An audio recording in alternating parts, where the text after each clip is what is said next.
बहुत बढ़िया है भैया पिक्चर है। छत्तीसगढ़ में पहली बार ऐसे सस्पेंस पिक्चर बने हैं, बहुत मज़ा आ गया। देख बिल्कुल इंतजार, मज़ा आ गया। मैं तो मोर बिटिया लेके आया हूँ। बहुत बढ़िया है, एकदम मस्त। बस वेट करे थे कि सेकंड पार्ट कब आई। नहीं एकदम ओके, जबरदस्त एकदम मजेदार। में अनुराग शर्मा बसला देखे आ रहे भैया, वो मोर फेवरेट सिंगर है। जबरदस्त लगी सबर एक्टिंग। हॉरर अच्छा लगी से, हॉरर सीन है। जो बाली के रोल है वो मन बढ़िया लगी से। अच्छा मूवी तो बहुत अच्छा लगा सर। नहीं, सेकंड पार्ट का इंतजार कर रहा हूँ मैं। सेम वही भाई, मस्त है पिक्चर, एक नंबर है पिक्चर। ऐसे कोई ये वाला नहीं है, मतलब फैमिली वाला पूरा देखे वाला पिक्चर है। मस्त प्रेम पारिवारिक वाला लव स्टोरी भी एक नंबर है भाई वो पिक्चर के। एक दूसरा पार्ट ना जल्दी बहुत जल्दी आना चाहिए।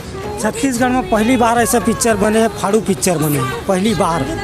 हाँ, दीवानगी अच्छा है और फाड़ू पिक्चर बने छत्तीसगढ़ में पहली बार। ऐसा पिक्चर पहली बार देखा था मैं।